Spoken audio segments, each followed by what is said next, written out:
the Auburn Blitz Podcast, your direct source for all Auburn all the time with Brett Pritchard, Faith Richardson, and Randy Lee.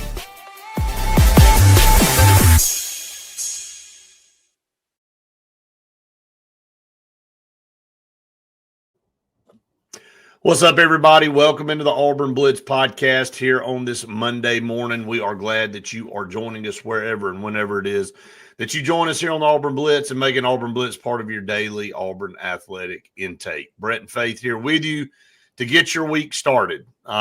Wish it was on brighter, more merry terms, but obviously it's not. We'll go right back down the path that we went down on Saturday night on the postgame show. Talk about this loss to Missouri. Talk about what's in front of this Auburn team. Thought there might be some news on Sunday. Didn't have any.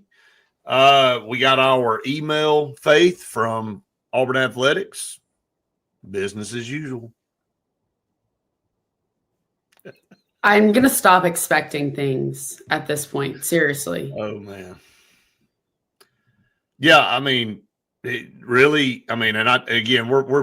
is a taped podcast because we know there's going to be a lot of people watching this morning. So just comment away. We're obviously not going to be able to interact with you, but we are going to go through this and we want you to share your comments. Thanks to all of you that tuned us in on Saturday night for the post-game reaction show brought to you by Pepper Tree Steaks and Wine. We always know there's a bright spot, even after these miserable games, Faith, is that we get to talk about Pepper Tree. That's always a win. So we're excited about them, and we'll actually be there this Saturday. Thank God we aren't going to Fayetteville.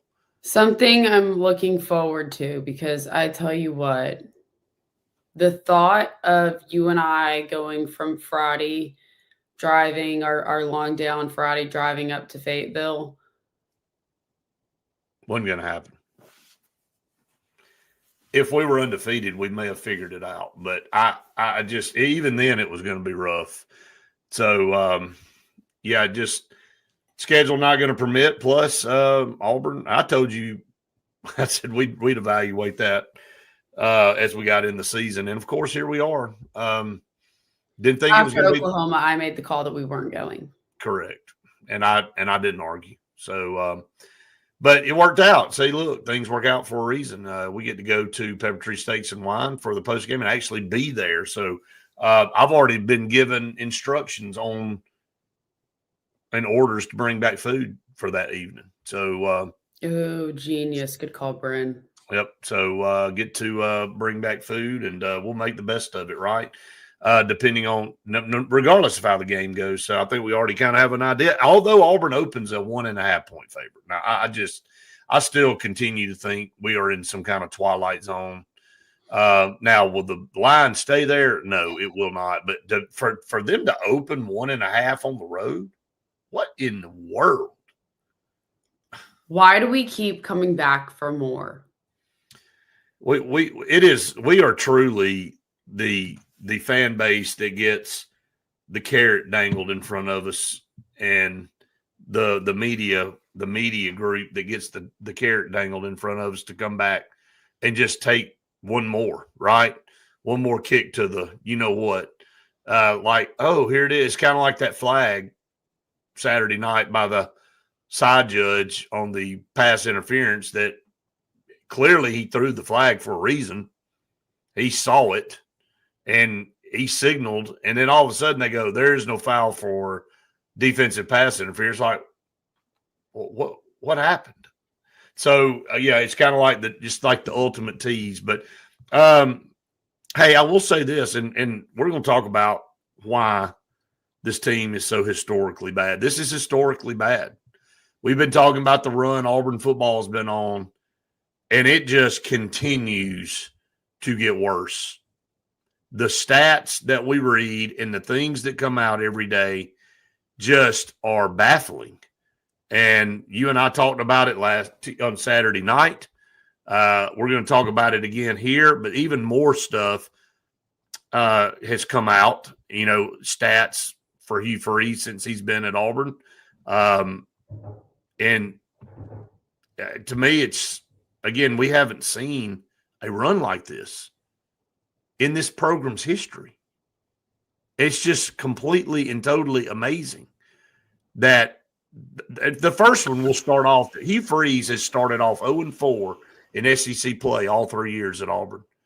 You know how many times Auburn went 0-4 in SEC play in over the 100 years they've been playing football? Well over 100 years of playing football. Would you like to tell everybody, Faith? Do you know that number? Is it 0? It's 8 total. Oh. 8 total. That's but 8 over 100 and something plus years. And 2 of them were during World War II when people didn't care about what was going on in football. They were just worried about winning a war and keeping freedom.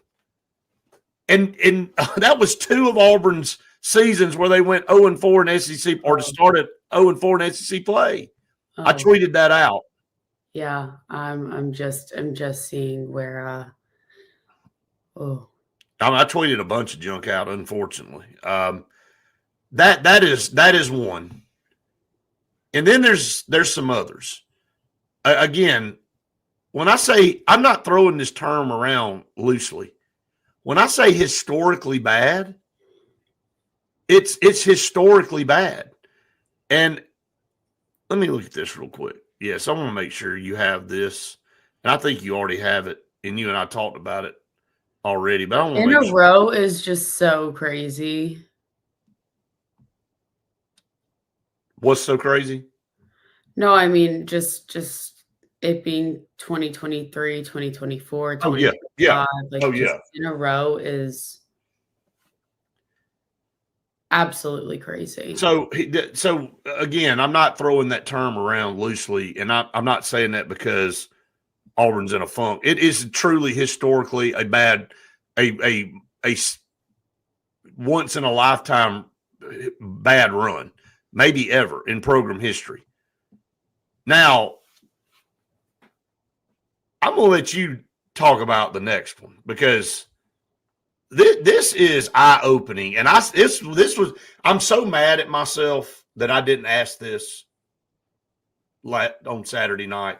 And Faith, I told you I was going to do it. And then I got so mad that I just said, I don't want to ask this because I know what the answer is going to be. But all of this that I discovered today and we were looking at from another post out there is exactly what I wanted to talk about. I'll just kind of fill everybody in on this one. Okay, so the last 4 games, Auburn's offense has had 10 drives in the fourth quarter or in overtime with a chance to tie up or take the lead. First of those was a 14-play touchdown drive in the fourth quarter against Oklahoma that gave Auburn the lead. 17-16. Okay. The 9 other went like this. At Oklahoma, 7 plays, -8 yards, safety allowed. A&M, 3 plays, -4 yards, punt. A&M again, 3 plays, 0 yards, punt. A&M, 4 plays, 3 yards, turnover on downs. Auburn had the ball 3. I'm gonna let you keep going, but I gotta pause you there. Auburn had the ball 3 times against A&M with either down 13-10 or 16-10 with a chance to win the game. Would you look at that? They ran a total of 10 plays on 3 drives for a grand total of -1 yard. Bless the defense. I mean, the game is on the line, and -1 yard on 3 drives of 10 total plays on 3 drives. And that last one, you end up turning it over on downs because you end up getting sacked. Oh, imagine that. Go figure, right? All right, continue. All right, now we're back at home. Jordan Hare against Georgia. 3 plays, 4 yards, punt. Yeah, not that being in Jordan Hare matters anymore. No. No. Now let's go to Missouri. 6 plays, 35 yards, punt. Missouri again, 1 play, minus 1 Yep. yard. Into regulation. End of regulation. Next, 4 plays, -7 yards. Missed the field goal. This is all overtime, by the way. Listen to these last 2 drives you're talking about here in overtime. Okay. The first one was that missed field goal. Yep. After giving up 7 yards. Yep. The next one, 2 yards, 4 plays, 2 yards, turnover on downs. 35 plays for 24 yards with the game on the line, with the average of 0.69 yards per play in 0 points scored. 0. How atrocious is that line of drives that you just reeled off? Everyone keeps asking, why can't what they do in the first quarter or the first half? Because, opening drive, you go and you score a touchdown. Why can't they do that in the second half or when the game matters? I don't know what the answer is. I seriously do not know, because it is mind-blowing. And how can you be, and we talked about this earlier, how can you be so good on one side of the ball and so atrocious on the other? I mean, I want to go back through on defense and look at how good this defense has been. Want to give credit to our friend Taylor Korn for this, because she did this research, Faith, and basically it is amazing to see these numbers from a defensive standpoint.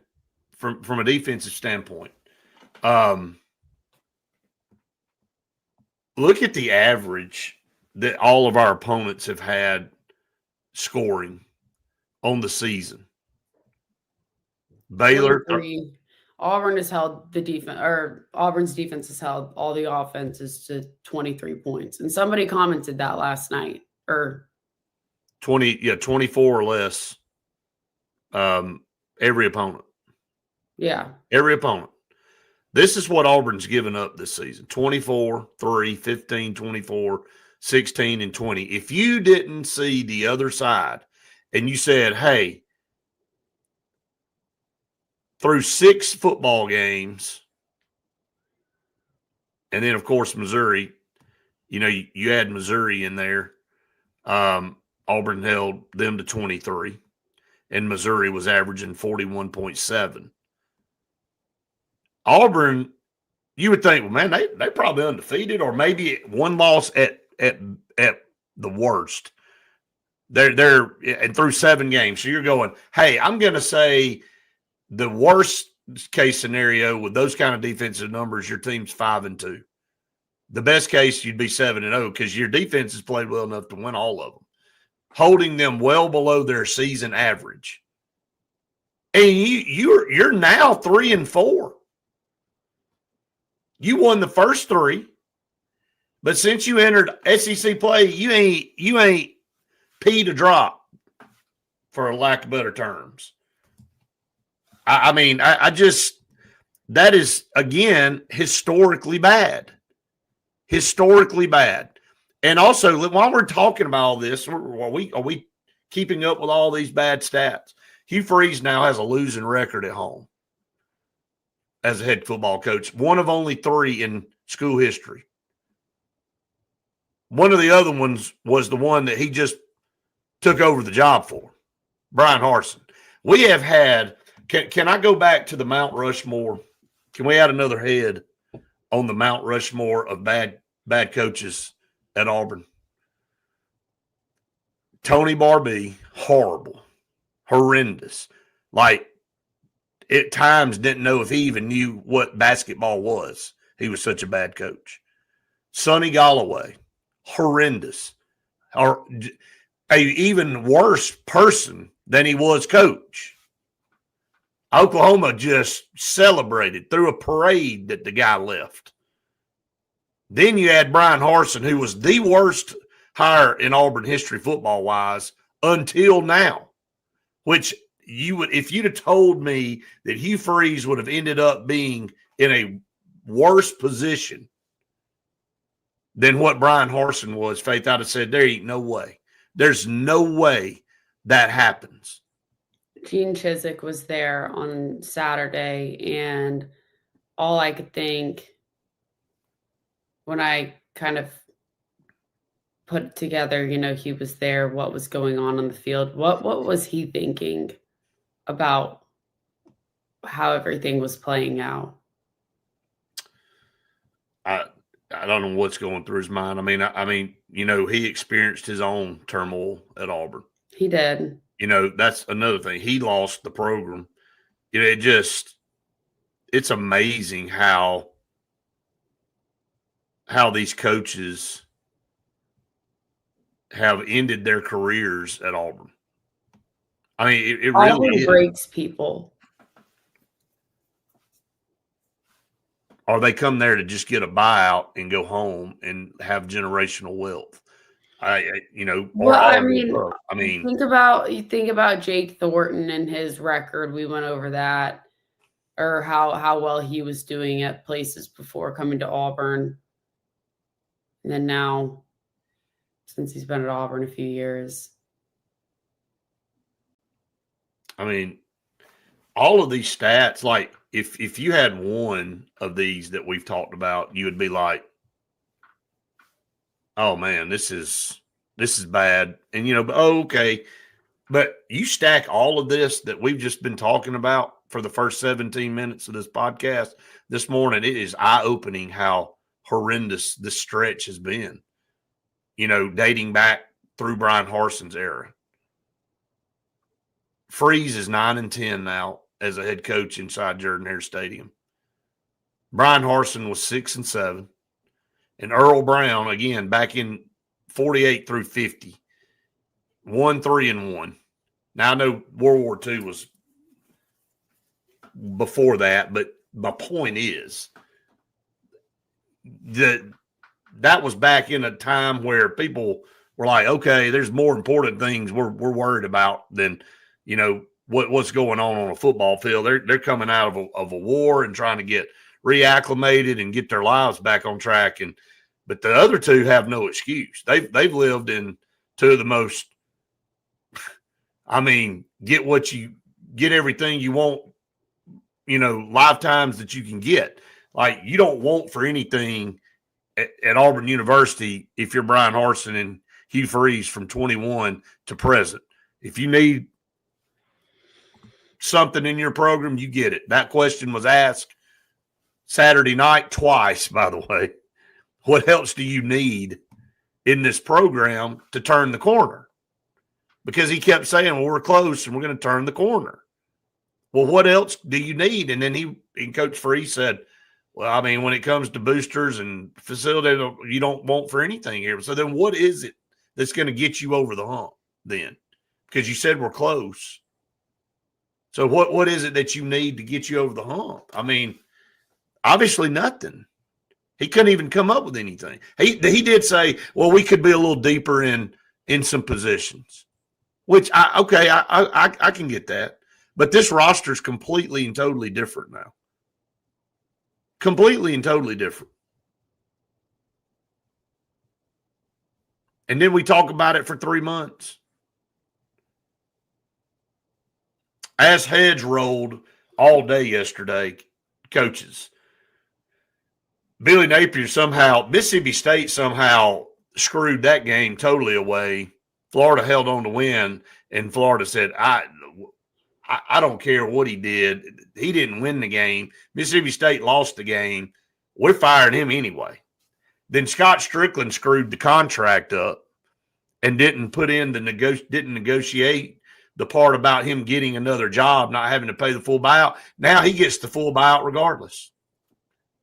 So they're all pissed off at Scott Strickland down there because he screwed up the negotiation of firing him.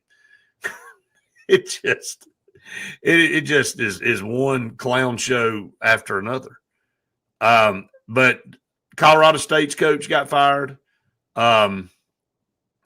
Mike Norville, you and I saw that at the very end in the wee hours of Sunday morning as we got finished with the postgame show.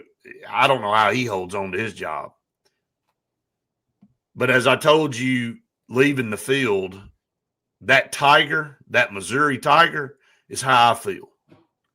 Just go look at his face. Now, he had a good time Saturday night. He was dancing, and I don't blame him. I mean, his team won. But the look on his face is just kind of like he's a sad Albie. He's a sad Albie.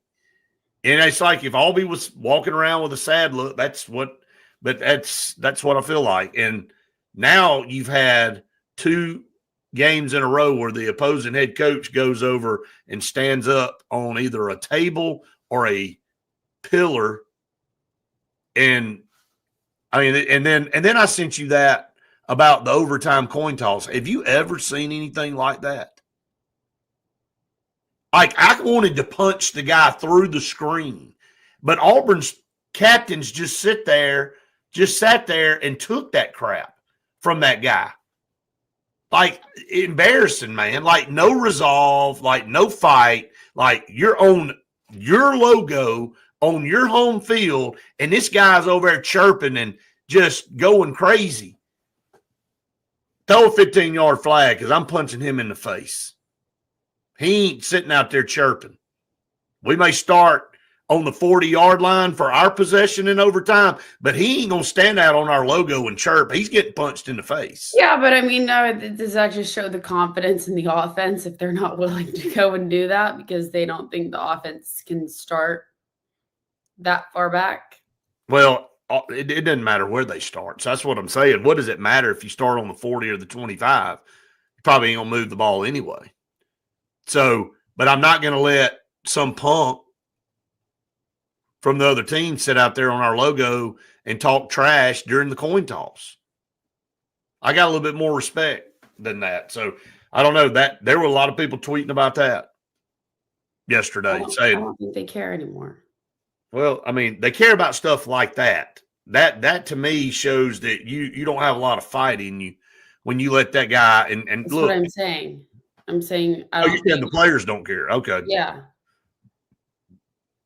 Good point. That's exactly where I was going with it. So, all right, let's talk about some of our partners because they make our show. Sensagreen. Sensagreen for air that's cool and clean this fall during dollar days. Call Sensagreen for major discounts on HVAC repairs and installs, plus installation with Professor Greenbacks. Get HVAC smart at sensagreen.com through Thanksgiving with up to $100 off HVAC repairs, $500 off installation work, and $1,500 off a new HVAC system. Sensagreen with Carrier, turn to the experts. How cool are these coupons? Scout Program Management, a full construction management firm in Birmingham, Alabama. And, man, they do such great work. Thorough, walk through the project, take you from start to finish. So if you have a major project going on in your city, through your municipality, or through your school system, they're the ones to call. And so many have already done that and have trusted them to lead their project. You need to do the same. They're about to start another huge project over in East Alabama. So you need to try out Scout. You need to call them and let them do the stuff that you don't know how to do. They're the best in the business. Go try them out. You'll be glad that you did. Bunkers in downtown Auburn for this away game. Go to Bunkers to drown your sorrows in one of their 2 bars that they have, and they've got plenty of seating. Eat your sorrows away, whatever it is, seriously, that you do to make yourself feel a little bit better. Go to Bunkers to do it. They're going to have plenty of great food, happy hour deals, probably Jell-O shots, whatever it is. You can go over there, drown your pain without drowning your bank account. This team has drained you.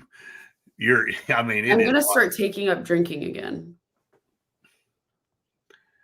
I'm not going to read the comment that you sent me today from our show yesterday, but it literally is turning people away from good things, man. It really is. Just a really, really, really sad deal. But it is frustrating. You kind of have to laugh a little bit, or you'll go insane from it. But all right, let's kind of talk about moving forward. We thought there would be some news. Maybe the mood in the press conference room was horrendous again, and a lot more pointed questions, a lot more blunt questions. You can tell everybody's had enough, and the same old answers aren't good enough. They're just not. It's like the same thing with everyone that has children. Your kid says they're sorry, and you know that they're not sorry, and they're just saying it to say it, but they're going to do that exact same thing again. That's how I feel. Yeah, and just we're almost there. We're about to get over the hump. We're close. 0-4 in conference play for the third year in a row. Nobody's listening anymore. I'll be frank with you. I'm shocked. That is so insane. 0-4. 3 years in a row. 0. And you look at the games. And we said, if we go 3-3, which would be 0-3 in conference play, he's gone. No, that's kind of where I was going with it. That's kind of mind blowing to me right now that we didn't see this program move on. I mean, what are you waiting on? And so the question was asked last night or Saturday night. You had expectations to be a playoff team.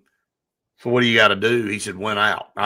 I nudged you without doing it like very obviously. You were so loud during that press conference. Who?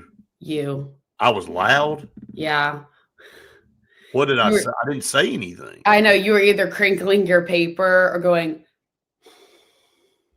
Well, I mean. And I was like, oh, geez. Well, join the crowd. I mean, it's Jason. Jason was on a. Jason practically stood up and was like. He did.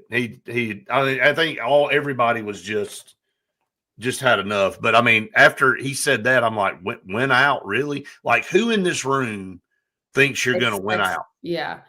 Who in this room thinks you're going to win one more game? Let's do a raise of hands. Let's play the game where you close your eyes. Let's go 1 and then 2, then 3. Let's see how many hands go down. All right, everybody start with their hand up. We're going to start at 0. No, okay? You start with your hands down. No, you start at 1 and then you drop them to see when you get to 4 or 5, how many hands are still up. So everybody starts with their hand up and you go, how many thinks they're going to win one more game? And you leave your hand up. How many think you're going to win 2 more games? And then you're going to see hands go down. And by the time 3, 4, or 5, there ain't nobody with a hand up. We should start doing more interactive games during the post-game press conferences. That would be more fun. It might be. 7-up. Have to be a lot more fun than what we experience in there for sure. We should start doing that in the press box. I'm going to leave that alone. They would enjoy that. They absolutely would. They absolutely would. So when you look at Jackson Arnold not coming into the press conference last night or Saturday night, what was your take on that? My take was, is he in there crying? Because he should be. He literally should be in there crying because, you said it the other day that back in the day, kids would come in there crying because they would be so upset over a loss. Yes. It wouldn't be like, all right, well, I can just go somewhere else and make some more money, or, my position is on the line. You know what I mean? Like, now it's so different. I seriously hope he's like upset thinking, what can I have done better? And so I move forward to this week and I go, well, we're going to get guys. He never seems upset. Sorry. No, I mean, he's never seemed upset in the post game. Like, he just sits there but he never seems like annoyed or upset. It's just more of like a mopey, like, do I have to be here and sit next to him? That's true. We All got right. a lot of text about that last week, with him sitting up there slumped over, and that just doesn't portray a good image of a leader. And then he doesn't come in at all. Like to me, that's a bad look. You start off from the Baylor game to now, he's been beside Freeze, and it's obviously progressively gotten worse. And it just, I guess, hit a crescendo Saturday night to the point they said, well, just don't go in there. What do you think was happening? Why do you think he didn't go? I think that once again, did he refuse to go? Could be. Was he because he's been in there so maybe that's a question. If we get him after practice on Tuesday, that's a question we can ask. Say, Jackson, for the first time all year, you weren't in the post-game press conference for comments as the quarterback. Can you elaborate on why you weren't there? Because the week before, we had a couple of prominent press people that don't cover Auburn regularly ask us, say, hey, was that it?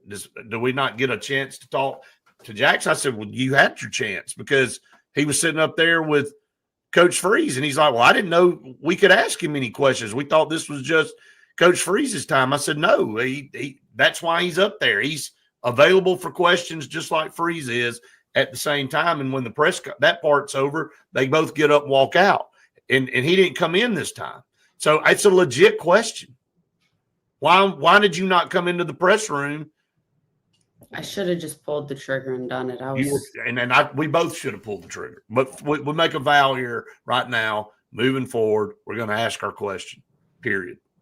I think we're all just frustrated and just knew what the answer would be, but I would have loved to have heard that answer. I think that may have been the question of the night that you asked is, okay, he's been in here every other game. Is it just gotten to a point now he didn't want to come in here? Did he refuse to come in here? Did you tell him not to come in here? Is he upset in there and doesn't want to be in front? Just tell us. Give us some information. Yeah. He could have been real upset in there and they could have said, look, we're not going to make you go out there and do that.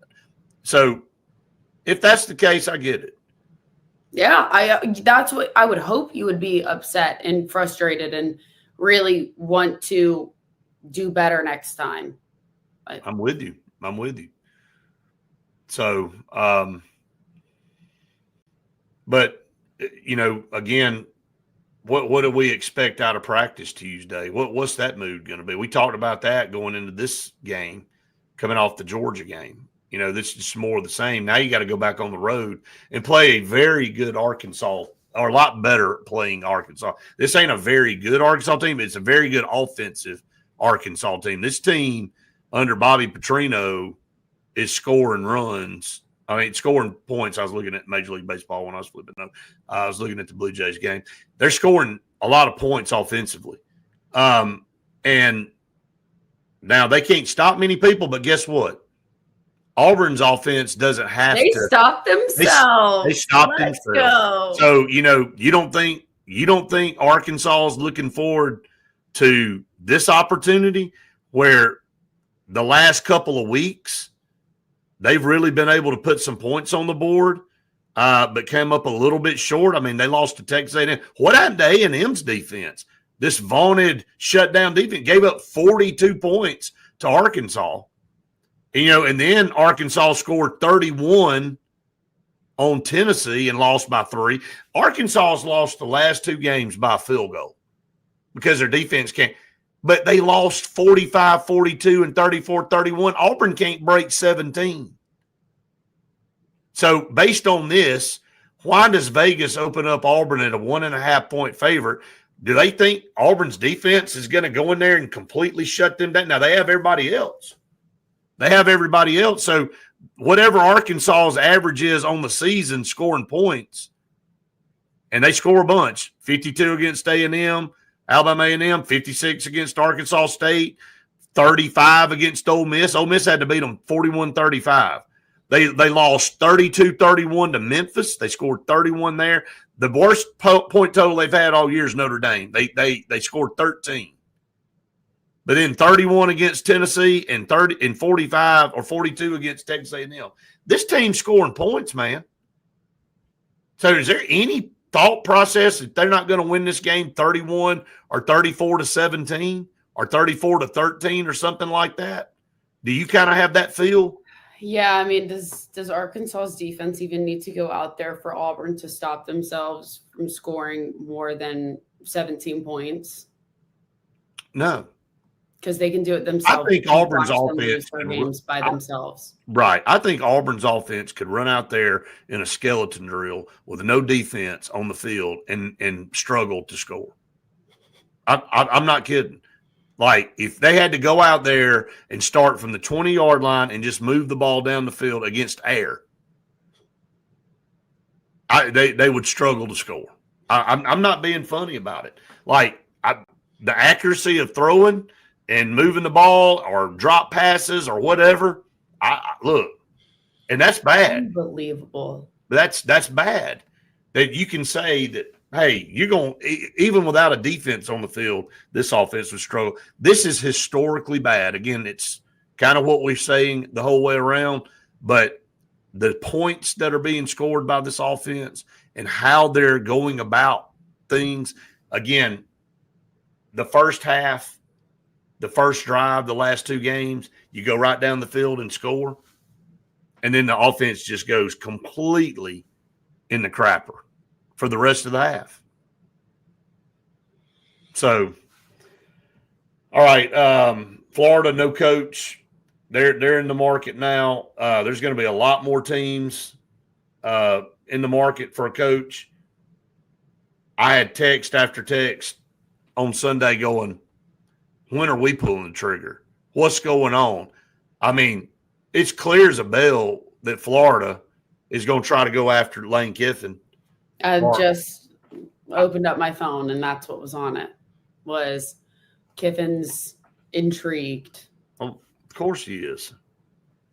He don't want this Auburn program. You know, Kiffin would take Auburn, Florida, whatever, because Ole Miss, from an upgrade standpoint, it's night and day. You know, and from what you can get and what the support, and, you know, he's already complained about that for 2 years in a row now about the fan support from Ole Miss at home. Ole Miss has got to go to Oklahoma this coming up Saturday.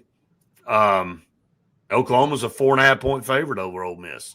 You know, this past Saturday had a chance against Georgia. I told you, going to the stadium, I said, they'll find a way to screw it up. Georgia, as bad as Georgia couldn't stop Ole Miss all day. And I said, they'll figure out a way to mess up and allow Georgia to win the game. They did. And that's the knock on Lane Kiffin at Ole Miss. You know, just cannot get over the hump when it matters. Just a preview of what we'll talk about the rest of it. How about Vanderbilt hosting game day? Missouri 6-1, which, by the way, that is not a very good 6-1 number 15 ranked Missouri. No, it's just not. They did what they had to do to win the game. So tip of the hat. Texas goes to Mississippi State. Texas barely pulled one off against Kentucky. This is not a good Texas team. Not a good Texas team. A&M goes to LSU. LSU, everybody in Baton Rouge hates him. Like, I saw a tweet saying Brian Kelly officially has ruined LSU. And they're 5-2, and they feel like they're 2-5. Like, there are so many programs with coaches right now going, can we get this guy out of here? I mean, seriously. Now, we'd love to be 5-2 at Auburn. Oh, I think we are, right? Oh, yeah, according to some report in some fantasy world. Tennessee goes to Kentucky, and then, of course, Auburn will be at Arkansas. And that's your slate coming up this Saturday. But, I mean, good Lord. Arkansas has already fired their coach. Florida's fired theirs. There's a good chance Kentucky's going to fire theirs. I don't know what we're going to do. If South Carolina keeps going down the tubes, they may fire Shane Beamer. I mean, this thing could just continue to blow up. Not to say that Mike Norville's head's on the chopping block. That's coming. I mean, is he 1-11 in the last 2 years in ACC play? Did I read that correctly? I think so, yeah. I mean, we've got some guys out there spitting out some horrible, horrible stuff. They're getting paid, though. Penn State's already fired their coach. James Franklin's available. I mean, where does John Gruden fit in all this? Somebody's going to ask John Gruden to be their coach. Who is it going to be? I don't know. But there's a coaching carousel out there. So, but we'll save that for another day. But that was kind of a recap of this past weekend. Again, Auburn just can't find a way to get it done. They never do lately. Lose 23-17,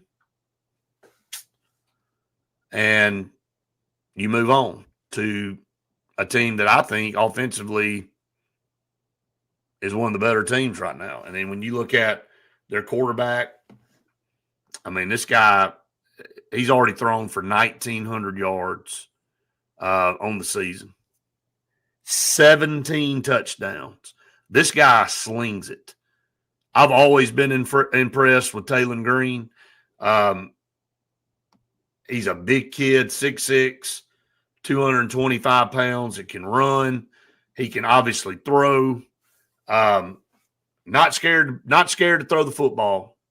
When you look at his numbers, Faith, compared to Jackson Arnold's, Jackson's thrown for a little over 1,100 yards and 5 touchdowns. Taylor Green's thrown for almost 2,000 and 17 touchdowns. It's night and day. We'll break down this offense and defense up more throughout the week. Throughout this week. But there's your little preview right there. So yeah. All right, let's talk about a few of our partners. I've got a treat for everybody tomorrow, and you can go out there on my Instagram page and see it. I posted the video. Old Number One Customs. Bathroom is completed. It is phenomenal. I can't say enough good things about what they did. I've had a lot of people commenting already, sending text messages. Found out they're doing a job based off of a friend of mine that's also getting their house remodeled through Old Number One Customs. And you need to do the same. Call them 334-752-6162. I can't wait to show everybody tomorrow some pictures. JFA Blue Plumbing, go ahead and get the Home Atlas Water Filter Duo while you are getting your house remodeled. When you got that big bathtub that you need filled up, you want to have filtered, purified water. It's so important to have filtered water. You don't want to know what comes out in those filters. I mean, it's just disgusting. So calling them at 844-JFA Blue. And Oliver Ross, if you've got a party, wedding, tailgate, sorority, fraternity, date party, whatever it is, make sure you get Oliver Ross to be the bartending service for you. Like I said, Auburn fans, you are going to need to probably drown out some of your sorrows, and choosing Oliver Ross for your bartending service will be the best decision that you make for that, because you won't even have to clean up after yourself. So just call them. Hey, it's gonna be okay. there's stock. If you're buying stock in a company, buy it in Oliver Ross. If you're down in Auburn, good Lord. I mean, you talk about